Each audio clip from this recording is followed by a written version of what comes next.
All right. Good evening, everyone. It's Shihan Miller, or good night, good morning, good afternoon, wherever you happen to be in the world. This is episode 152 of KUDEN, and my office is coming together pretty well.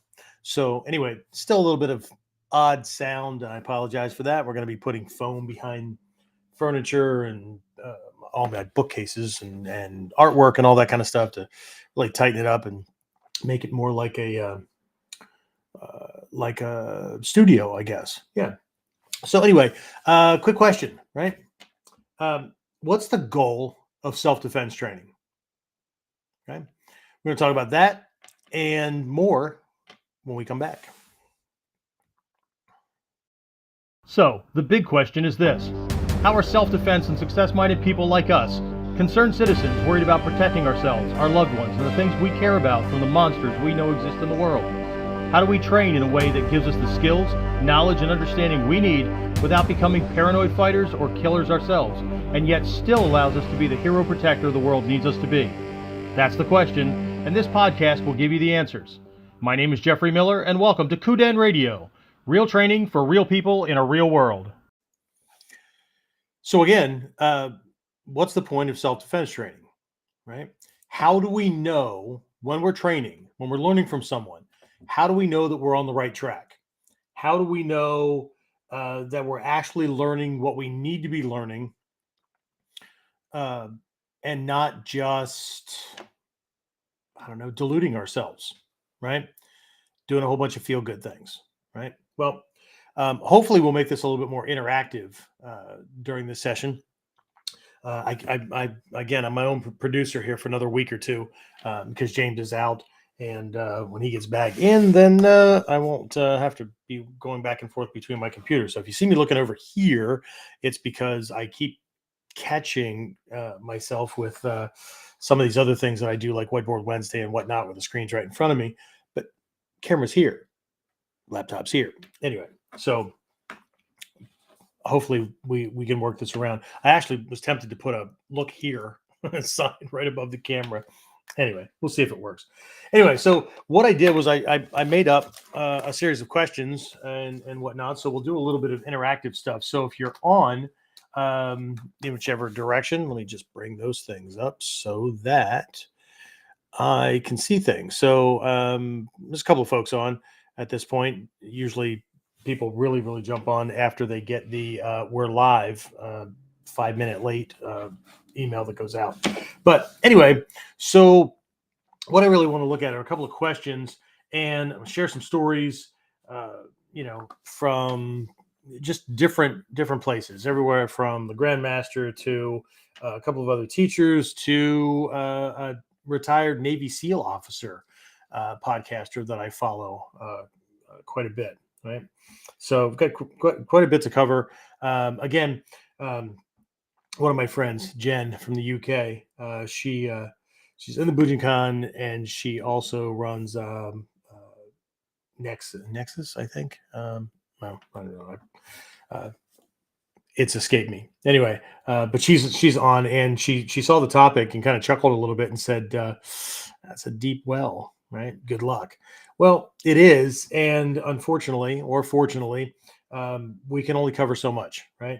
So hopefully what I'm going to do is I'm going to give you enough to think about so that we can do what wise people do, what smart people do, and that is self-check. Okay. Nothing worse than getting and deluding ourselves, right? I don't know if you've been following all these shorts videos that I've just recently put out. But one, and these never get the same kind of views that the cool techniques and the training drills and stuff like that get. But just posted one. It was something I was describing a little conversation I had with a student, and it was actually one of my black belt instructors, and we were talking about. There was this quote I was trying to remember, right? And I'm sure I butchered it in the video, but it was discussing three different types of people. And not when I say intellect, I don't mean intellect wise, like whether they're smart or whatever. I mean the way it's more of a personal character trait kind of thing, right? And so it really had to do with like when they learn something new, or when they encounter something new, or they see something new, or they hear something new, right? The fool will laugh at it, right?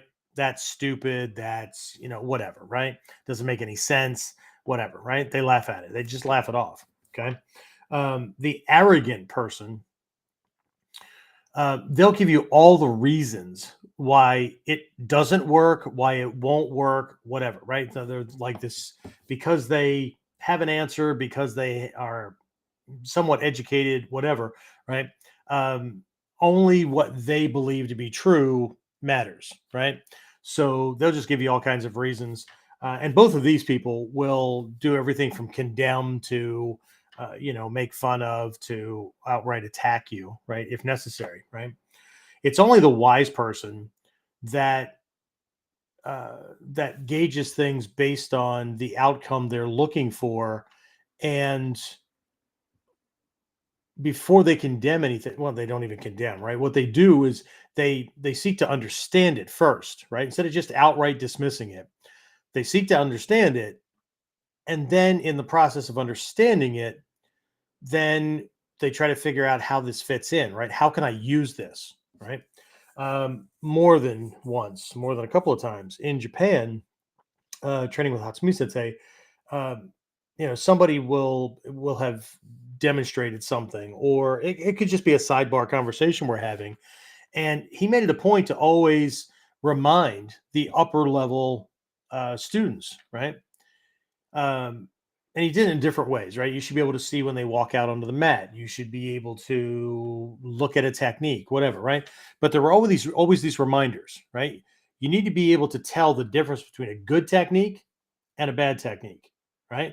Something that will serve you, something that will get you hurt, that kind of thing. No matter the rank, no matter the stature, no matter the years of experience of the person who's using it, right? You need to understand context. Um, Constantly reminding us that there's a difference between conventional martial arts for recreation, for sport, for fight contest, whatever, right? And true Budo, right? And this is not a differentiation of style. This is about Budo, right? Warfare, okay? But it's not about winning fights. It's about it's about shutting a human body down, right? There's a difference between scoring points or getting a knockout or whatever, and winning a fight, and somebody's going to the ER or they're going to the morgue, kind of thing, right? There's no do-overs. There's no talking smack afterwards. You're lucky if you're not crippled, maimed, seriously injured, dead, whatever, right? So, but there are a couple of questions that I have, and so the primary question is, what's the goal of self defense training, right? Um, what you'll find when I post things online is that I use the term self defense, but I use the term self defense because that's a really highly searched term by the kind of people that are looking for this type of training. Okay. If I type in survival training, or if somebody types in survival training, they're looking for something quite different. Now, the cool thing is that ninjutsu has both, right? There's a self protection side of things, but we see that everything kind of wraps up in that anyway. Um, but survival, we tend to think of, shit hits the fan kind of situations, right? We're in a wilderness survival kind of situation where it's life or death. Preppers will look that kind of stuff up. Survivalist, even urban survival stuff, right? Um, there's a few of us that use terms like urban survival or just flat out survival or whatever to mean self defense, but that's not what 99.7% of people, I rounded down, type in when they're looking for this type of training. They type in martial arts, they type in self defense, they type in protect yourself, defend yourself, those kind of keywords.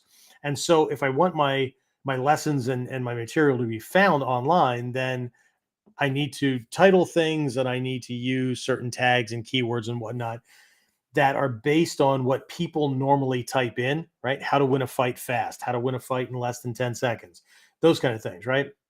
I had to have done my research because that's what ninja do, right? To figure out what people type in when they're looking for specific things, right? If I change any part of that, I could get a different group, right? A different set of people that maybe, but probably not, are you looking for what it is that I focus on and the type of people I focus on helping, right? Same thing with most of my friends that are focused in the self-defense world, right? But we need to be able to answer this question, right? What's the goal of self-defense training? Right? People would say, well, to defend yourself. Well, see, that's too shallow. That's too broad, right? So we're going to come back to that one. Okay. We're going to come back to that one because I have some other questions, right? We're going to contrast that one with what's the goal of a fight? I don't care if it's a fight in a bar on a Saturday night. I don't care if it's a fight on the street or if it's an MMA match or whatever. What's the goal? Okay. Well, the goal is to win. Okay. To win what? Right. What are we trying to win? We trying to win the girl or the person, right, that we're fighting over? Are we trying to win the argument, right? Whatever it is, there's some kind of a prize that we're trying to win. Okay. Uh, in the upper levels of training, right, the grandmasters always said you need to drop your thinking about winning and losing because that'll get you killed, right? But there's this desire, right, to win, right, to win the fight, to beat, or it's not really beat, it's to best the other guy, right, to vanquish the foe. Right? So, but what's the goal of a fight? The goal of a fight is to win whatever the prize is. And I lead off everything from self defense seminars to workplace violence training for corporations with this same thing. One of the last ones I did was at a medical center, right? And the question was, what's the difference between a fight and a self defense situation? Okay, because they both have one or more combatants, but there's a huge difference, right? There's a difference legally, right? The way the laws are written out. Okay. So the uh the way I kind of lead things off is, there's two or more combatants in both situations, but in the self-defense situation, at least one of those people didn't choose to be there. They don't want to be there. And everything they're doing is to get out of it, not to be standing at the end talking smack or with the arms, held high, or the referee lifting your arm, or whatever, right? There's no trophy, there's no belt. What is there? You get to go home, right? You get to tuck your kids or your grandkids into bed. You get to kiss your significant other good night, whatever it is, right? You get to enjoy life a little bit more. Still might have some wounds to lick and some bruises or some cuts or whatever, probably, right? But it's not the same, right? So what I normally do is I lay it out kind of like a mathematical equation. Okay. And I know you may not like math any more than I like math, right? But if we lay it out as a math equation using some basic symbols, right? So what most people have going on in their head when they think about self-defense and a fight, if we wrote that on a board, right, we would write self-defense equals fighting. Looks the same, right? A lot of I mean, you're doing the same thing. You're punching, you're kicking, you're doing joint locks, you're doing all these kind of things, right? But is that really true? That self-defense equals fighting? See, this is the uphill climb that I have when I'm discussing things with corporations or whatever who just want like zero tolerance policies or they want prevention methods. But my niche, my specialization is to save lives and to put training in place so that people can operate and protect assets and protect people assets is like asses, right? Um, when bad things are happening, when the zero tolerance policy has failed, when the banned weapons on site list got overlooked, and there's now loud bangs and or knives or clubs or whatever going on, right? All those kind of things, right?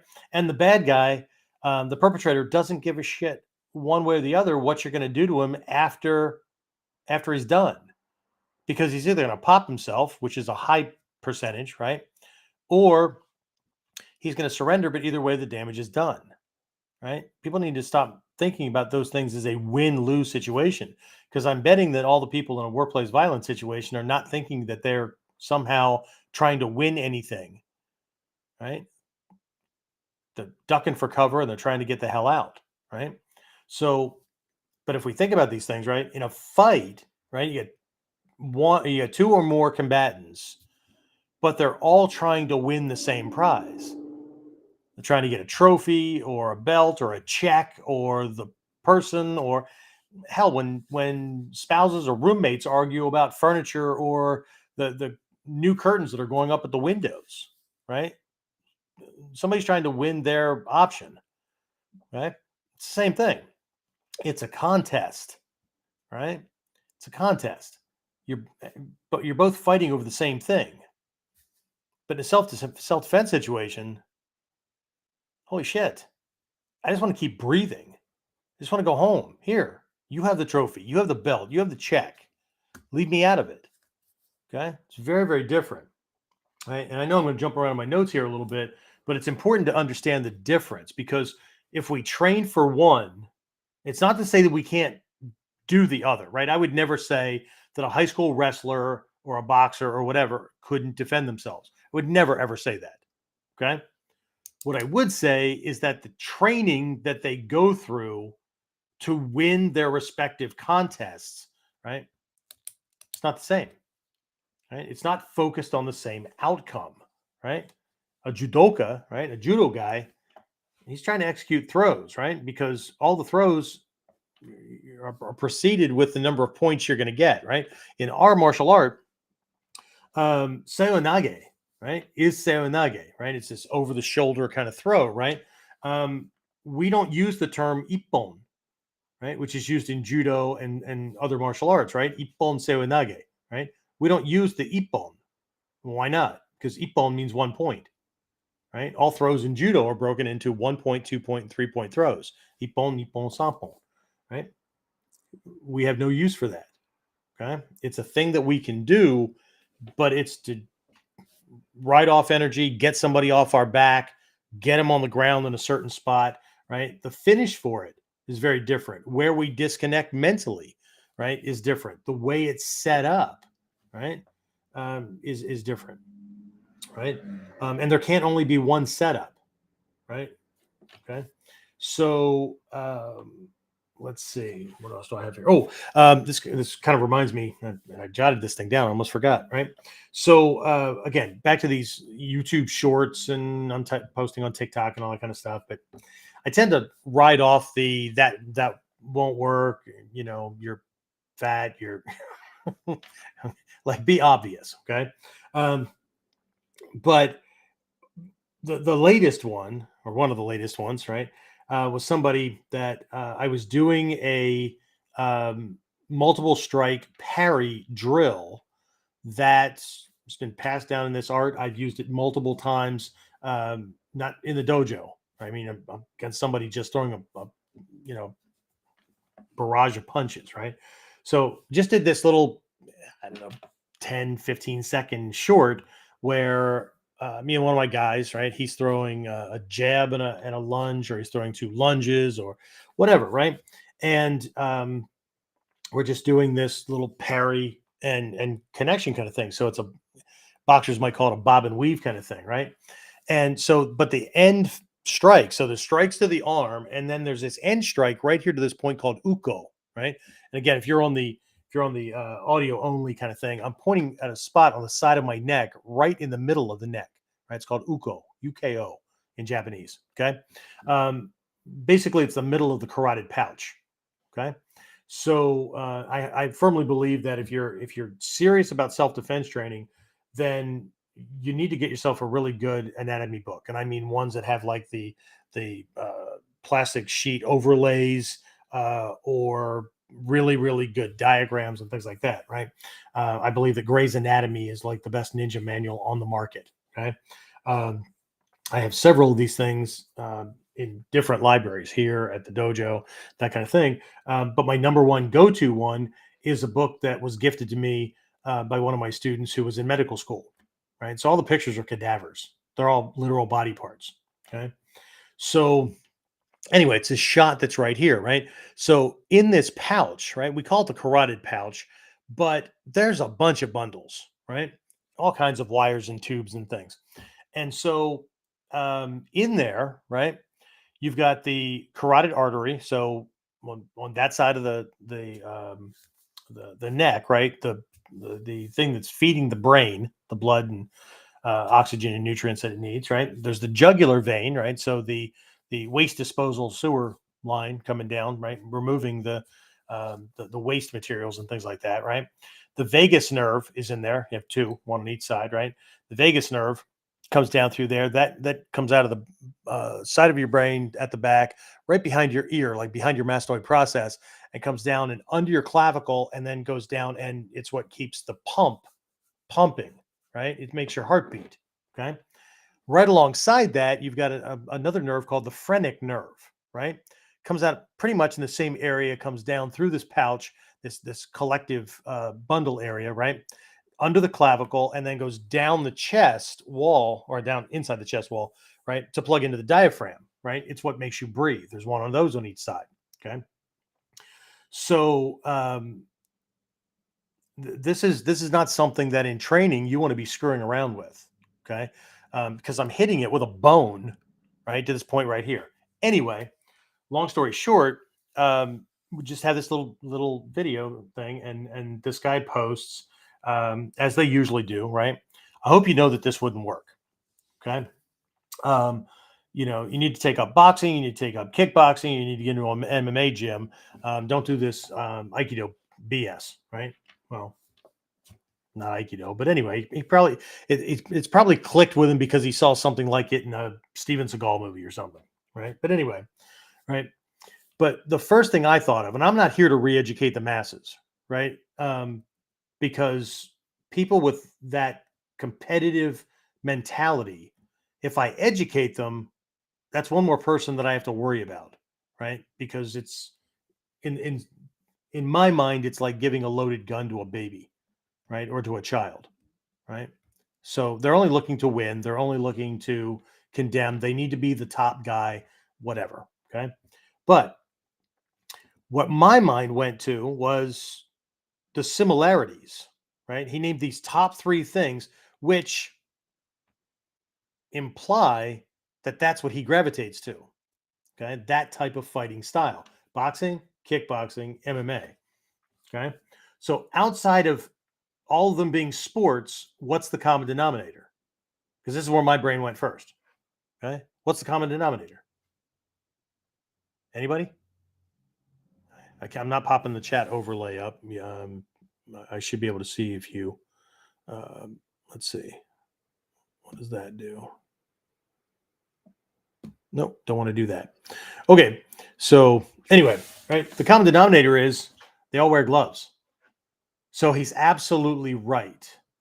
That drill, that technique would not work in any of those three contexts because the gloves spread out and disseminate the power over a broader area, and there's give. Even with MMA gloves, I get it. There's more of a,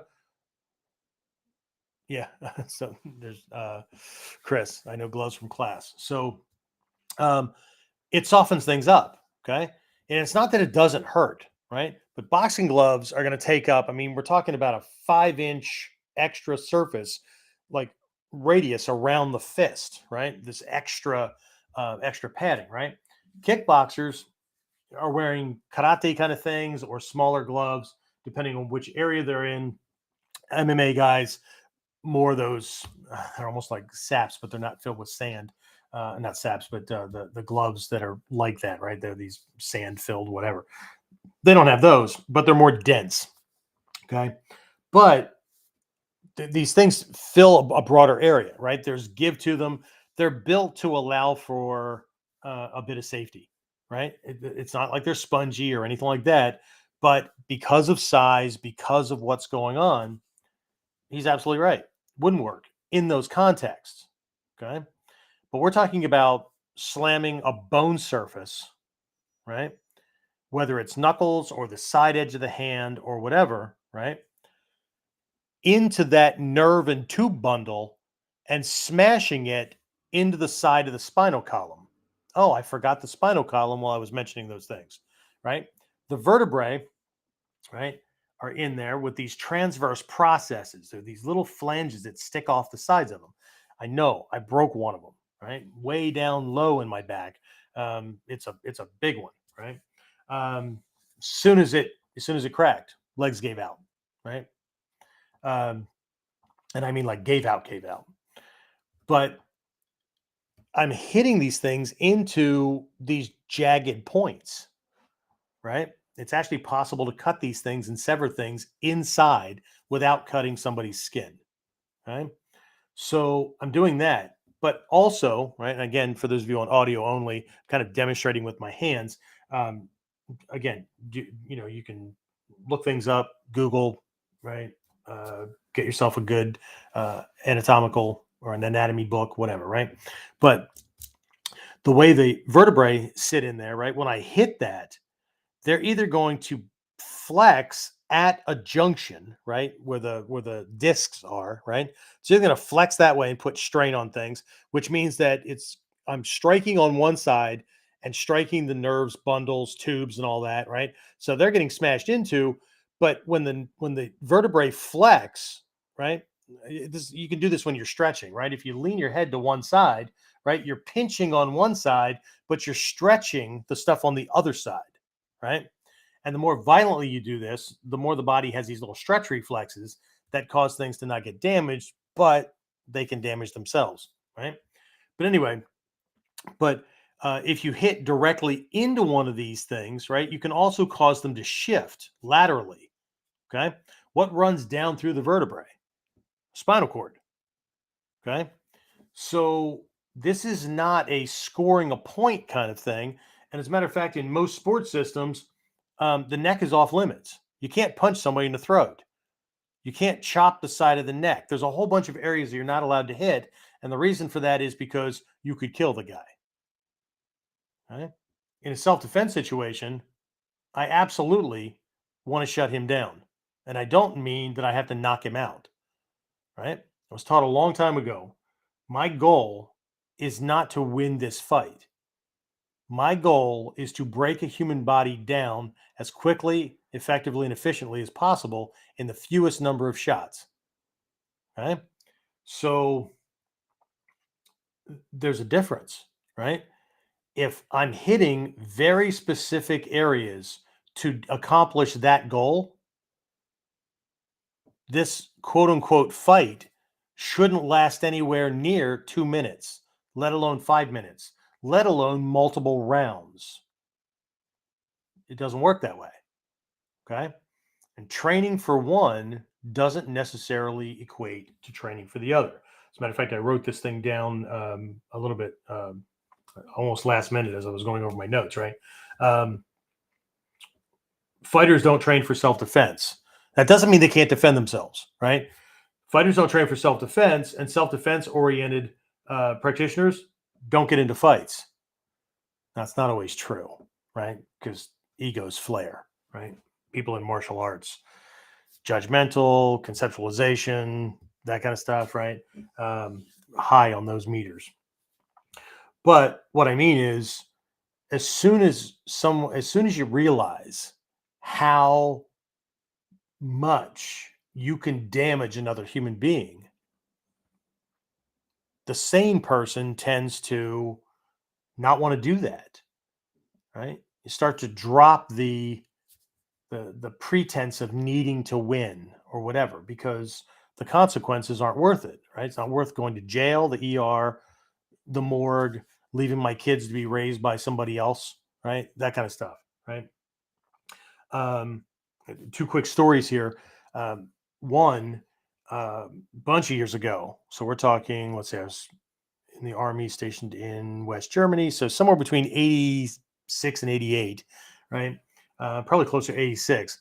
I used to travel from the middle of what was then West Germany up through the Netherlands into Belgium to a place called Ostend, Belgium, right? Ostend is on the English Channel, right?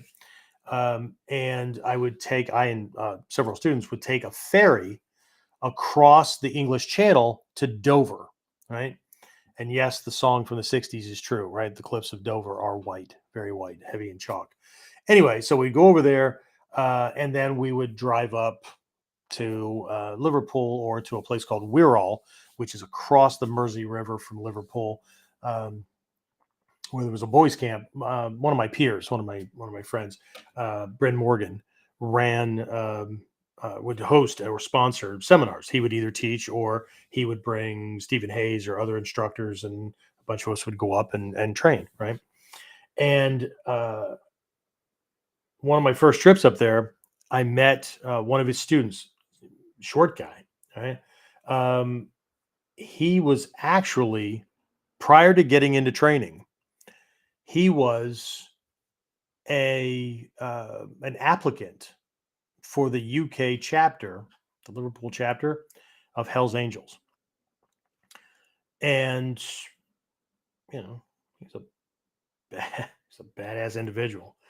Don't ever let somebody's size fool you. But by the time I met him, I mean, this guy was like just humble and just a really nice guy. And we got to talking, and he shared all this stuff, and he said, then I got involved in training, and I thought I was a badass before, and I thought all the guys that I hung out with were right. I mean, they'd be willing to shoot you or break your legs or whatever, right? But what he said was, we always did things the way everybody else did them, and then I got involved in this stuff, and I realized all the ways that you could damage or break or whatever a human being, right? And one day I mean, I got involved because I wanted to have an edge. I was the little guy, right? And one day in class, working on a given technique, it just clicked. I don't want to do this to people, right? I don't.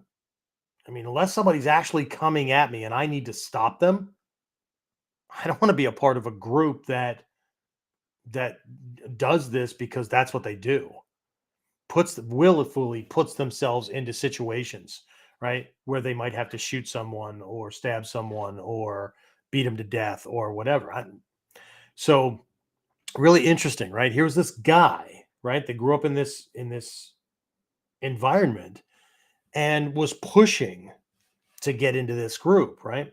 And had this click, right? Had this thing, right? So very different background from me, right? Where I grew up being beaten, right? Being attacked, those kind of things, and needing to not let that happen, right? To be able to survive things like that.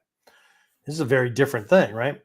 And then the second story is I mentioned earlier that one of the people that I listen to online, his name is Jocko Winnick. Willick. Sorry, Jocko Willick, right? Big guy, right? Bald, whatnot, has a podcast.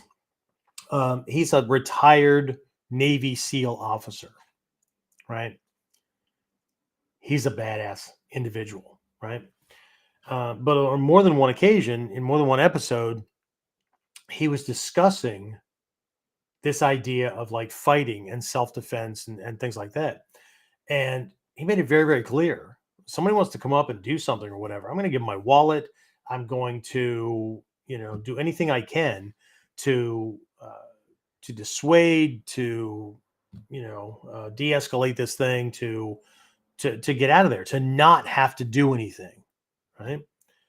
And he said most people would think that it would just be the opposite, right? That I, they see the size of me or whatever. But the reality is that there's way too much shit that can go wrong, right? Way too many things can go wrong. Okay. And even if I won, he or his survivors could sue me. I could lose everything, right? Could go to jail. They could round up a whole bunch of guys and come and find me, right? Take me out of my kids' lives, out of my family's life, whatever, right? So the people that I respect the most, and that I, not just that I grew up in this martial art, but my military training, being a military police officer, federal police, whatever, right? Um, I came at that from the same perspective, right? Um, these people are not, their humility and their lack of ego, right? Just makes them look at things very, very differently. And speaking of looking at things differently, right? Here's another question, right?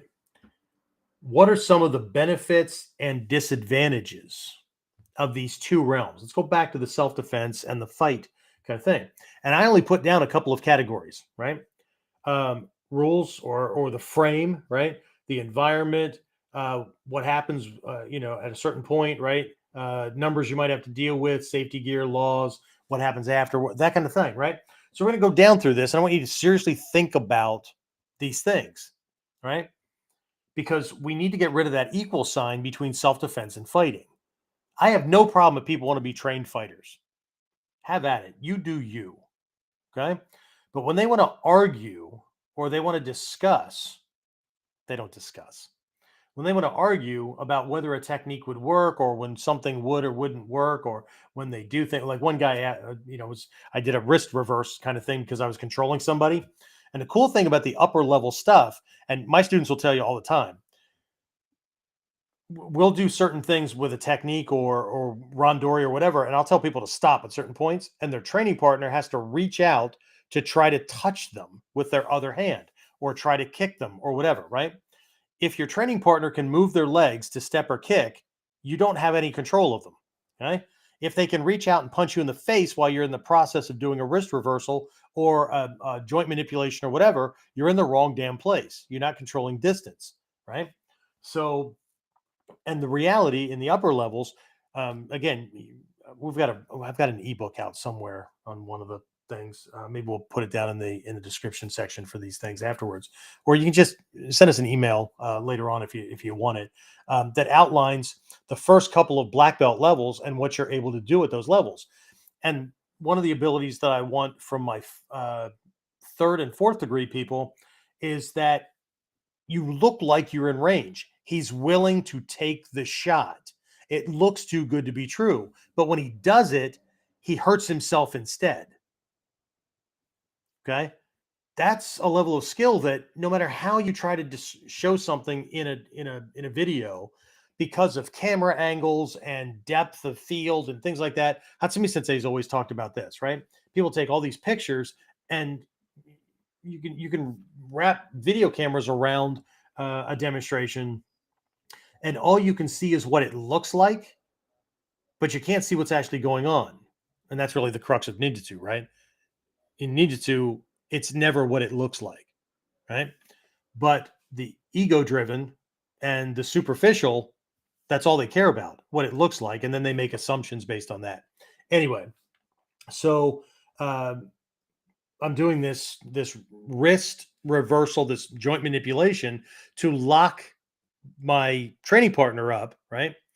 And what you can't see is that it's rotating his shoulder, arching his back, right? His hands up, right? But because of angles and things, it looks like he can take the shot, but he can't take the shot because of what you're doing to the body. It actually shortens his reach. He can put his arm out as far as he can. His body won't do what he needs to do the thing that the naysayers say they would do. It is what it is, right? So, but anyway, right? What are some of the benefits and disadvantages, right? Seriously, right? Of a fight. Okay. And I'll just give you some cues, right? So, rules or frame like size, skill level, experience, weight class, whatever, the rules or whatever, right? Are they a benefit or they a disadvantage? Okay. They're a benefit, right? Okay. It keeps everything within a controlled thing. That doesn't mean none of these things means that doesn't mean none of these things avoids the fact that you're going to get hurt or you're going to get knocked out or whatever. Okay. What we need to do is we need to really be serious about and clear about what's going on. Right. Are we being are we acting from the perspective of an enlightened mind, from a perspective of clarity about the problem and those kind of things, or are we training a certain way, believing certain things, and deluding ourselves into believing that we can do what we can do? And this goes for everybody, right? One of my teachers asked this question on a regular basis: can your Ichimonji no kata, can your whatever, right? Whatever technique, can it drop a 250-pound MMA guy who's used to getting hit in the head several times a week? Because if it can't, you need more training. Okay. There's certain litmus tests. Okay. The litmus test for fighters is what's your win lose ratio. But when we're looking at self defense, there's certain litmus tests, right? Do your strikes have bite where they actually crack and or break a bone, or can they drive somebody like off their feet? Well, that's not just a power thing, right? That's also balance, direction, alignment, using his body against itself, right? And you don't have to study these things from an intellectual side, because a lot of people I had somebody just tell me um, this power line and banging thumbs together bullshit, right? Um, wouldn't work, right? So he doesn't want to hear anything about balance lines and power lines, right? And I was demonstrating a double wrist escape where I was locking him down, right, using power lines and whatnot, right, and then banging his own thumbs together because of the nerve that runs through there, right? But to him, that was BS. Why? Well, it doesn't look like the way everybody else fights. It doesn't look, the techniques like that don't look real to people. Okay. The number of people that laugh or giggle or dismiss things at a seminar, every time I do a knife defense seminar, or like a level one knife defense seminar, and we're talking about improvised armor, taking off your jacket, wrapping around your arm, right, and then leading with that side, so it's harder to cut your arteries and whatnot on the inside of your arm, and damage and debilitate your not just your arm, but to get you to leak out, right? Um, and I'll take off my shoes and slide my hands into them, and then lead with the shoes on my hands with the soles of my feet. And the number of people that laugh about that, and then will take a knife, right, and slam it into the soles of these like modern shoes and whatnot, right, to show that you're going to get little to no penetration. I haven't gotten penetration yet, but I'm sure if somebody had enough oomph behind them and I stiffened up enough, I might get poked by the tip of it coming through. But that stuff is pretty dense, right? It's designed to allow you to jump down on rocks and stones and broken glass and not get your feet impaled, right? But then not only do I have them on my feet or my hands for armor, but I'm also parrying and punching, right? I'm using palm strikes, but with the bottom of the shoe, because now it's a force amplifier, right? And the number of people that walk away a new believer because they stuck it out. And I say, look, just humor me, right? Give this a try. Because when they first see it, it looks ludicrous. I mean, after all, who the hell does that? And that's the kind of shit that gives you an advantage. Because if you think the same way your attacker does, and you fight the same way your attacker either does or is used to seeing, he's already got you covered. Okay. I don't even have mentality on here. There's a whole bunch of things I don't have. But Rules and framework, are they a benefit or a disadvantage to a fighter? They're a benefit, right? The number of dojo invaders, I'm going to call them, right, that I have dissuaded coming into my dojo wanting to spar. For those of you on audio only, I'm making air quotes, right? Who's wanted to spar, right? I know that that is a win-win on his side and a lose-lose on my side situation. It doesn't matter who wins and loses.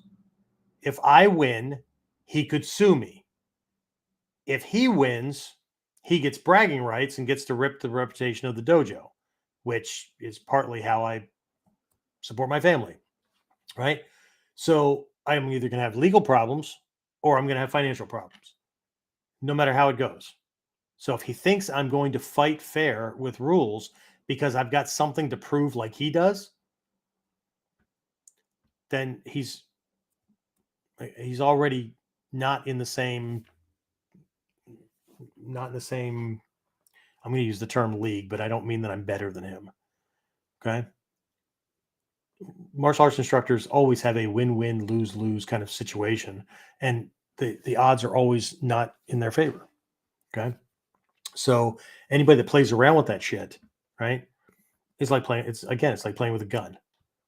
Okay? So but what I do when I can't talk them out of it, my last ditch is to pull out one of our liability waivers and slide it across the desk and say, sign that. Wait, what? Why do you want me to sign that? Because if we're doing this, and I explain the win-win, lose-lose. So I just want you to know that I want to be covered. You get injured because if I can stick my thumb in your eye socket, I'm going to stick my thumb in your eye socket. If I can punch you in the windpipe, I'm going to punch you in the wind. No, no, no. You got to have rules. Every single one of them. No, no, no. You got to have rules for safety. No, no, no. You're coming in here and threatening my livelihood, my well-being, my students. That no, you don't get to do that. If we're going to play, sign that. Nobody's ever signed it because they don't want to go that far. Okay? If I'm going to lose everything, then we're going to be really clear. Okay? That anyway. All right. So rules, framework, size, experience level, all that kind of stuff, right? Okay. What about the environment?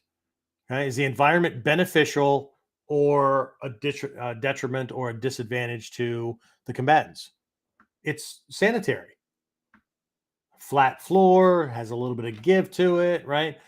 There's a very specific space, right? There's a specific boundary, right? It's conducive to what's going on. It's well lit, right? It's not a back alley. It's not loose gravel. It's not wet grass. It's not on a hillside. It's not inside your car. Anything like that, right? It also comes, you know, all expenses paid, right? It comes equipped with a referee, right? Who gets to make sure that things stay fair.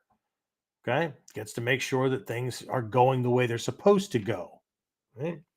Um, what happens when you drop, right? In one of these fights, right? What happens when you drop? If the goal is to knock the guy out or just to win the fight, what happens? They talk smack, they whatever, right? If it's a competition fight, what happens? Referee comes sliding in, right, to do the 10 count, keeps the guy back, whatever, right?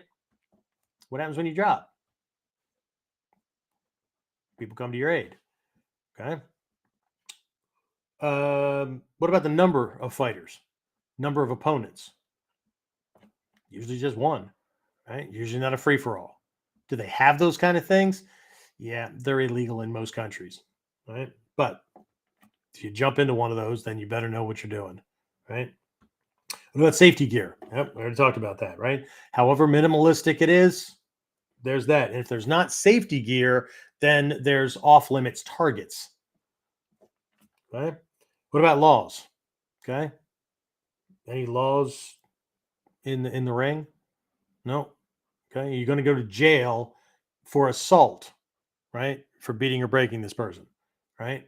Are you going to jail if you kill them or if you cripple them? Okay. Probably not, right? because you signed a contract, you signed away. There's all kinds of stuff, right? Probably not going to happen, right?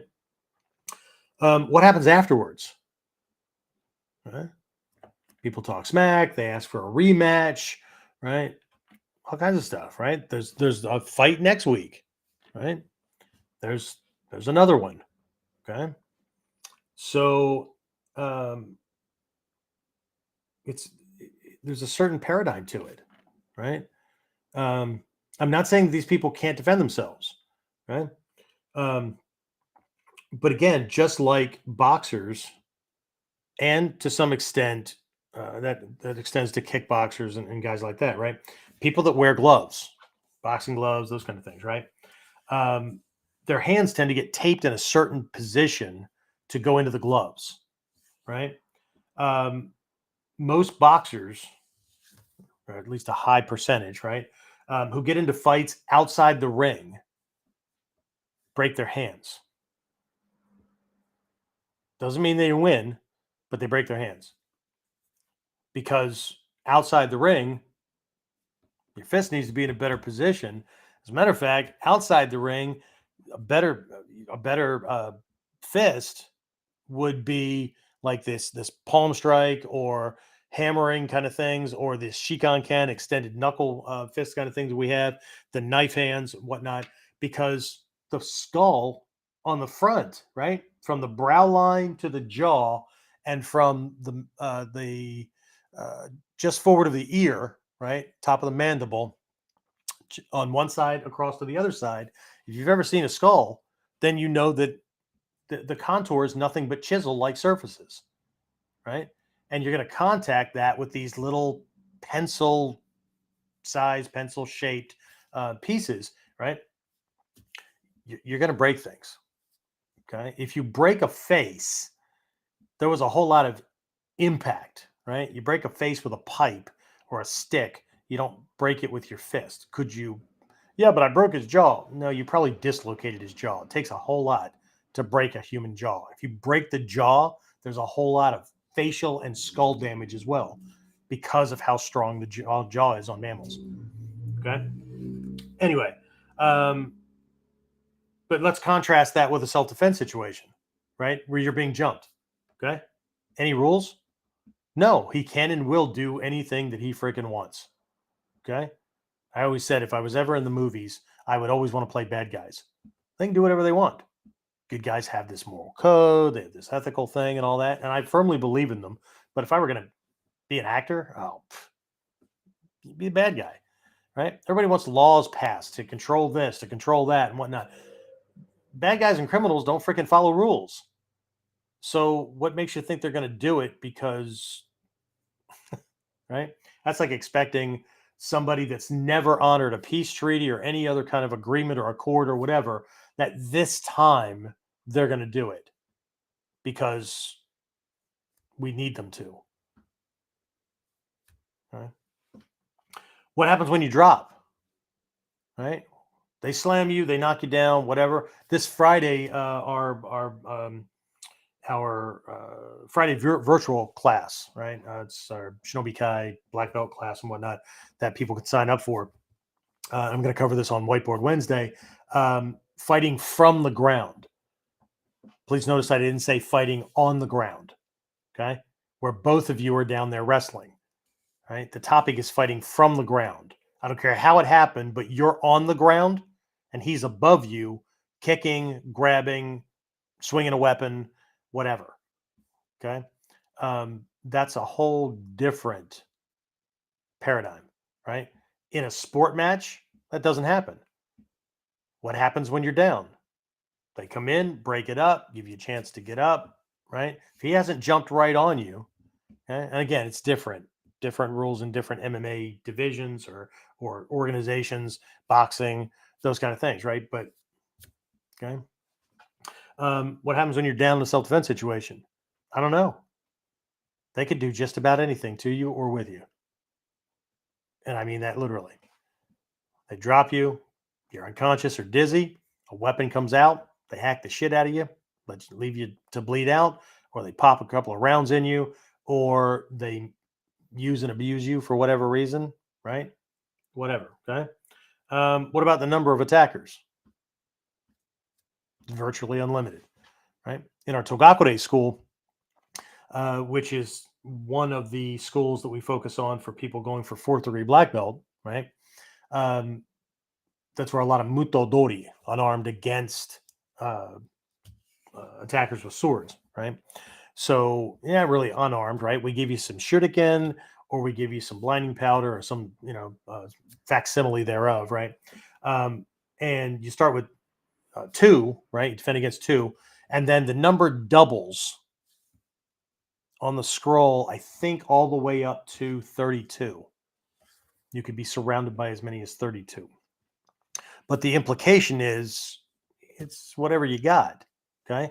Now, how do you defend against that? They're all bladed, and what you have is maybe a couple of stars and maybe some blinding powder. Okay. It's about the tactical application and what the goal is, because it's not taking these guys on one or two at a time like you do in the freaking movies. Okay. It's about flipping the situation so that you're not inside the circle surrounded where any of them could run you through or hack you to pieces at any moment, right? And going from that position to outside the circle where they're all behind you. How do you do that? Right? So again, you start with 2, goes to 4, goes to 8, goes to 16. You get the idea, right? So there's no limit on numbers, right? Pack mentality. These people are predators. Okay. If you think they're going to attack you fairly, okay. But there's all these delusions, right? We fantasize about being Chuck Norris. We fantasize about being Steven Seagal. We fantasize about being Grandmaster Hatsumi. Fantasize all you want, right? But your fantasy better match with the way things work in the world, right? What about safety gear? Not unless you find some laying around, or in the case of the knife thing, I take off my jacket or I pull my shirt off, right, and stun them with my padded torso, right? Pull my t-shirt off and wrap it around uh, my sleeve or whatever, because I'm trying to protect as many things as possible, right? Or I take off my shoes or whatever. So there is none. I have to improvise it or use my environment and my surroundings to put things between he and I, right? That's my safety gear, right? It's whatever's in the environment. We call them usable aids on hand. You either have them or you don't, right? If there's change in your pocket, you might be able to throw it at them. But now that's a tool, not safety gear. But either way, right? What about laws? There are very specific laws in all jurisdictions differentiating between self-defense, fighting, assault, aggravated assault, attempted murder, all those kind of things, right? Step outside the self-defense doctrine, and you could find yourself surrounded by different types of attackers, but you're all wearing orange jumpsuits. Okay? And again, people get all deluded that they're going to fight a certain way, but in a self-defense situation, I could be going toe to toe with somebody, and it feels like a fight until I feel, probably after the second or third one has gone in, right, that somebody's come up behind me with a knife or a shank or whatever, screwdriver, whatever, and is already plunged in, chopping my, depending on angle, right, kidney, liver, spleen, whatever, right, just hacking the crap out of me so that it's just done, right? And that's get into a fight where his friends are nearby, and they, so like the movies, right? I got this. So they all back off, right? Yeah. Wait to see what the pack does, what the wolves do when you start winning. Okay. This is why Jocko Willing and a bunch of guys, me included, right? No. Not unless I have no other choice. And if I have to, it's not going to be fair, right? It's not going to be fair. It's why I carry a knife. It's why I carry other weapons. It is what it is, right? So, but it's not the same. It's not the same realm. Okay. Anyway, what else do I have here? I told a story in the past about being in a class with Tatsumi Sensei, and he was reminding all the advanced people, right? Doesn't matter how many techniques you know. It doesn't matter what level your belt is, right? You need if you don't have actual fight or survival or military experience or whatever, you've been in that bubble. If you don't have any of that experience, you need to find people who do and talk to them, right? Because they may not be able to tell you how to do Seon or Tangeki or whatever technique, but they will tell you how you better be training, right? Um, so let's see. What I'm going to Well, you know what? I'll come back to that. So let's go back to that first question, right? What's the goal of self-defense training? The goal of self-defense training is to avoid, evade, and escape from impending danger if possible. And if it's not possible, to to deter the person, right? If that's not possible, then to mitigate, right? That means reduce, right? The amount of damage that's going to be happening to you, right? As much as possible while you neutralize the threat. And you continue to do that until it's no longer necessary. And that means it's no longer necessary because either you have stopped the threat, it's down, it's run away, or your TV's turned off. Okay? The goal of self-defense training is survival. But to do that, we have to understand what the problem is, what potential attacks, how what different types of attacker logic exist. Because everybody tends to stop at learning the cool tricks and skills. They learn the kata, they get the belts, they feel all satisfied and warm and fuzzy about themselves, right? But how do different attackers think? What's the connection between somebody's size and build or athleticism or not and the type of fight style they've tended to pick up on or they prefer or have gravitated to, right? You can tell a lot about somebody's personality type by the type of martial art or fight style they're attracted to. Okay? Do you have to learn this stuff? No. Will it give you a serious advantage? Absolutely. Okay? But again, what's the goal? Self defense. How about if we change the word self defense to self protection, self preservation, survival, those kind of things, right? It's not about winning a fight. No one who's ever been attacked and escaped felt like they won anything because there wasn't a prize to win outside of life and limb. But that doesn't feel like winning. Okay. But I do get, right? There's certain personality types, certain egos, right? That need to do this other thing. That's why I've always made a different. I've always differentiated, right? And so it's Satsumi Sensei, right? Differentiated between Budo Taijutsu, right, and Ninpo Taijutsu. Budo and Ninpo. Everybody's a warrior, right? But it's why you fight, what it looks like, right? What you're willing to do. So from a conventional standpoint, right? Fighters need for people to know I'm the baddest guy on the block. They need for people to know that they won that fight. They need that thing. I don't know what holes they're trying to spackle with this neediness, but right, they need that.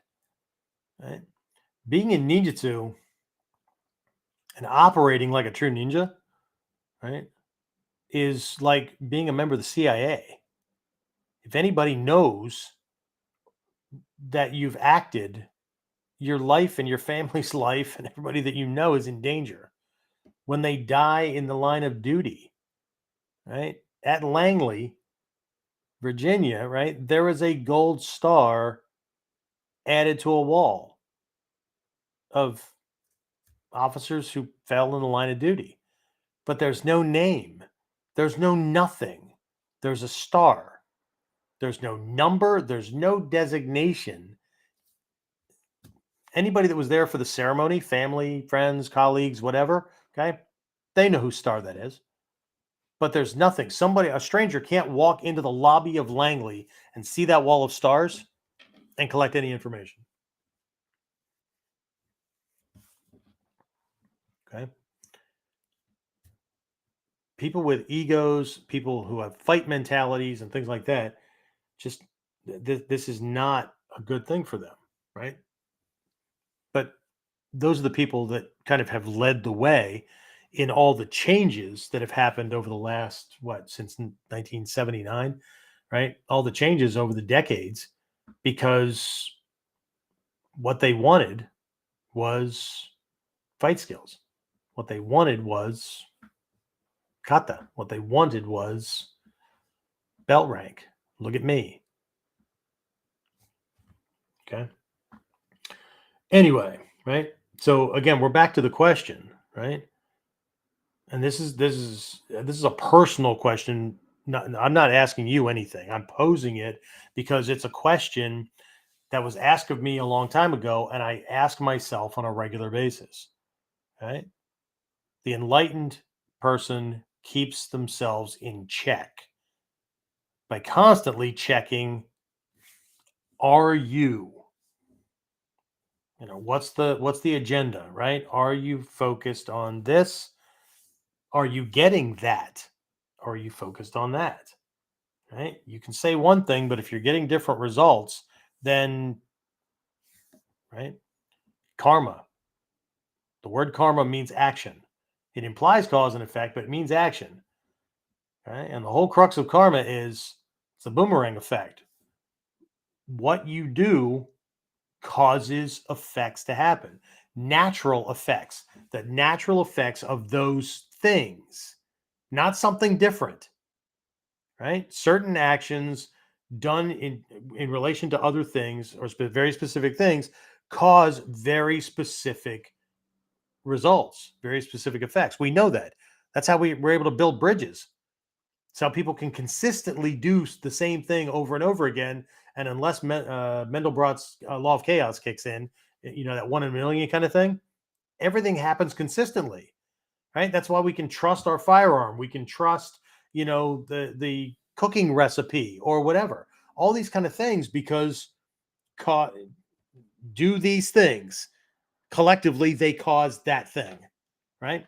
Whip this batter together with these specific ingredients to these specific ratios, put them in this pan and put them in that box and heat it at this temperature for this long, and you produce the same results all the time.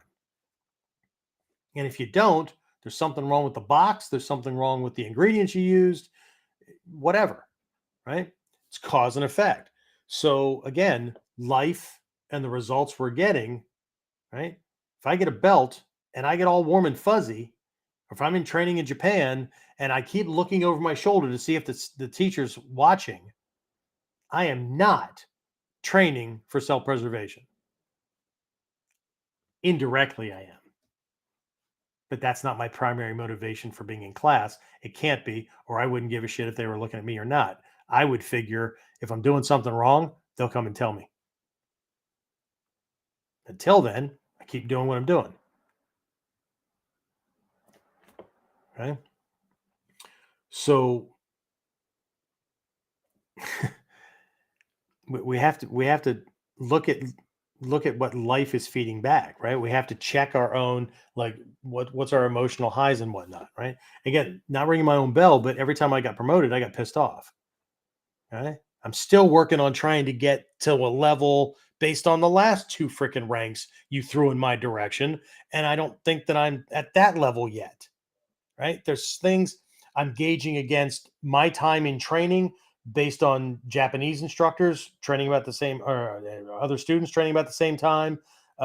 Whatever. There's other situations, or there's things on the syllabus that I'm looking at going, I know why that's there. That's to handle that kind of a situation against that kind of an attacker.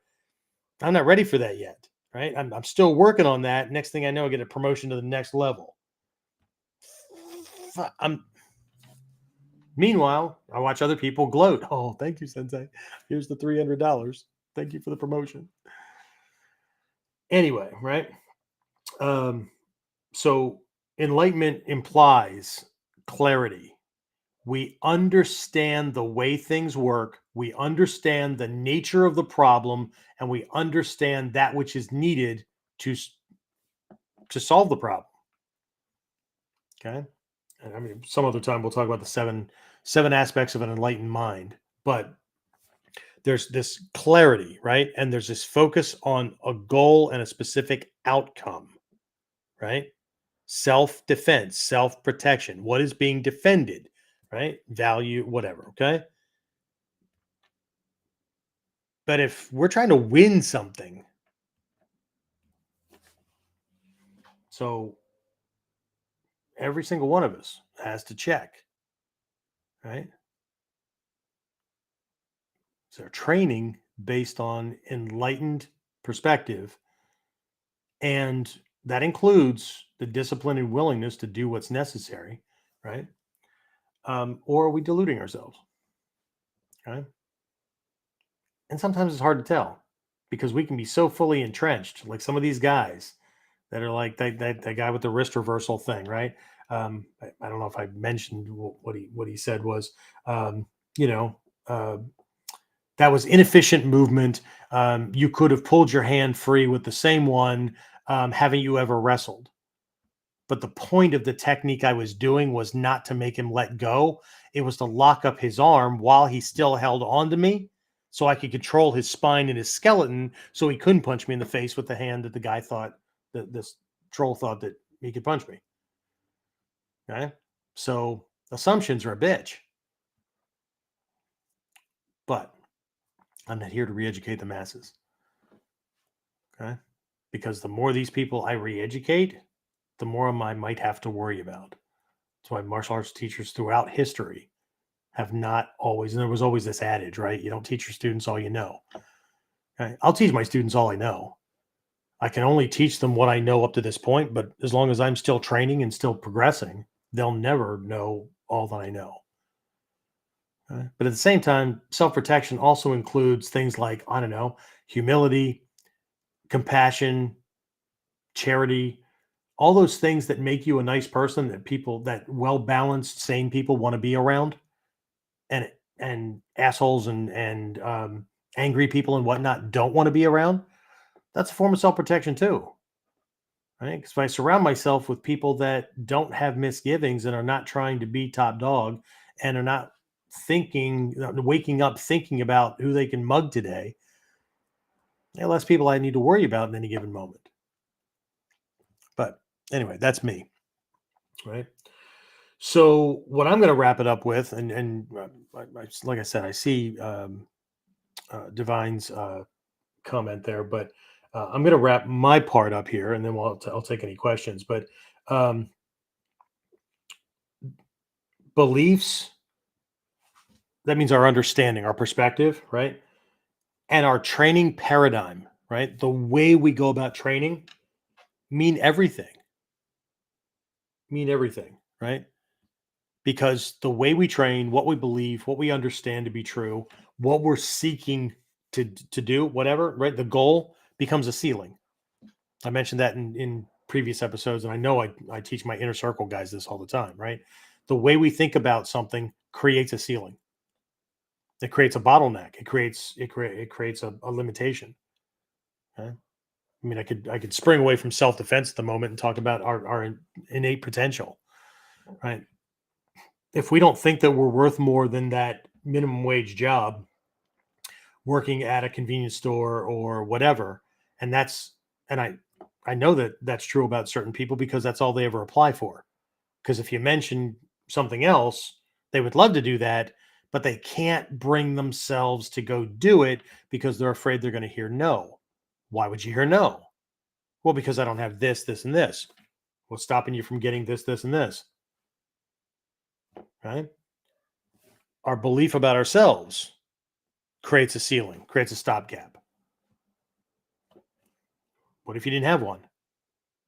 And how the hell would you know what it was if you didn't stop acting like you had one? The only way you're going to find out what your true limits are is to act like you don't have any.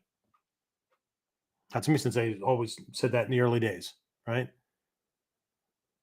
The goal of the training is to become a no limits person. Right? In a fight, spoken or unspoken, right? Again, I don't care if it's the bar fight or whatever, because people are willing to like duke it out, but they're not willing to go to jail, right? If they're willing to go to jail, they're not willing to go to jail long term, right? There's certain things they're not willing to lose, whatever. So there are these conscious, unconscious, spoken or unspoken limitations. In sport fights, there's lots of limitations. Okay. In a survival situation, you cannot have any.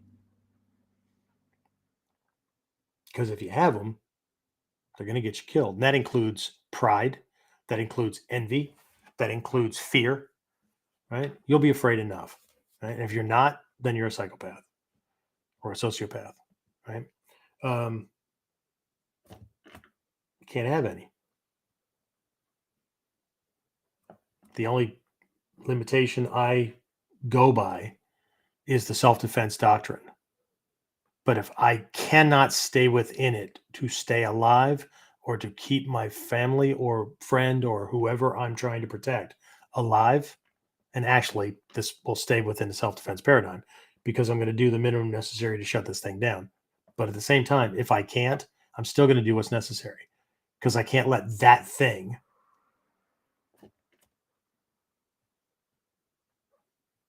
be the thing that gets me or somebody else killed. But we all have to, make up our own minds, decide what our limits are. Anyway, all right. So, questions, comments, anybody? I don't have James looking behind. Let me see if I have anything or if I can bring anything up. Let's see what this is. Oh, look, I think I can jump around onto different platforms. Those are read only. Where are my normal guys? I could bring this thing up quickly, but I have to be very careful because if there's a troll on here, we've had problems in the past, and I don't like it because it brings out a part of me that nobody is going to want to see, including me. Let's see. Nope, I don't want that. That's an overlay. Chat. All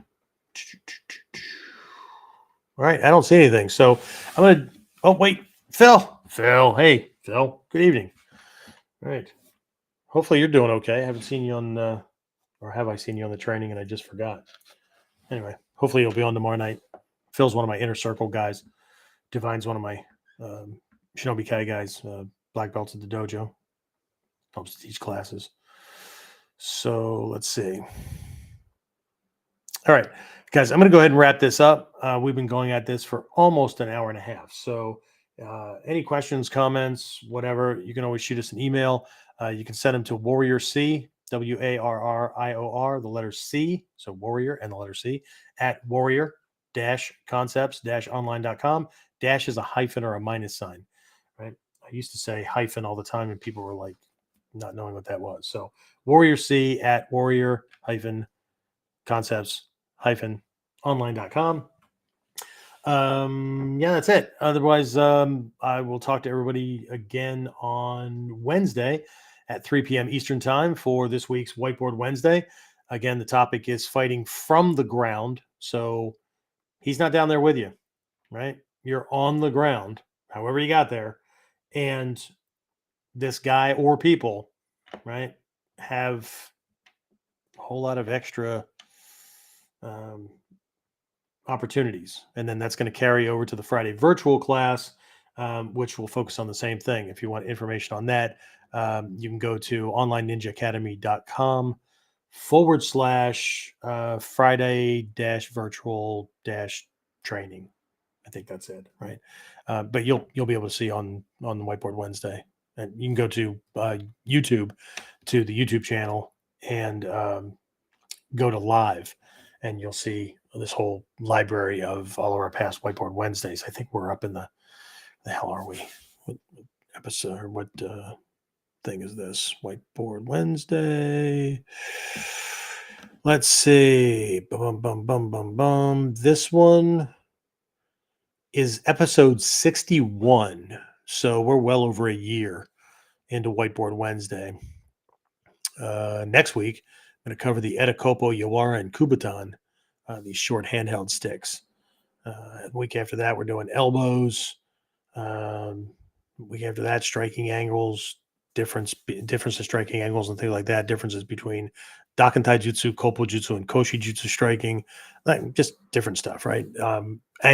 Difference in angles on the strikes, those kind of things, right? So that'd be cool. What are we doing? Topic for next week for KUDEN is aspects of the enlightened mind. So next week I'm covering there's 7 aspects of an enlightened mind that comes out of a teaching that's called the Sanji Shichidobon in Japanese. So the 37 fundamentals leading to enlightenment. So anyway, we'll just keep on moving, right? I appreciate everybody that jumps on. I hope you get some value out of this. If there are topics or questions or whatever that you would like me to cover, you can send those also to Warrior C at warrior-concepts-online.com, and we will get those on the schedule, right? Tired of picking the topics myself, right? Love nothing more than to make these things based on your training needs, questions, those kind of things, right? So anyway, that's it. I will talk to you again next week on, what is it? Say it with me, on KUDEN. Get more of KUDEN Radio, subscribe through your favorite podcasting site, or join our clan of serious modern warriors at onlineninjaacademy.com.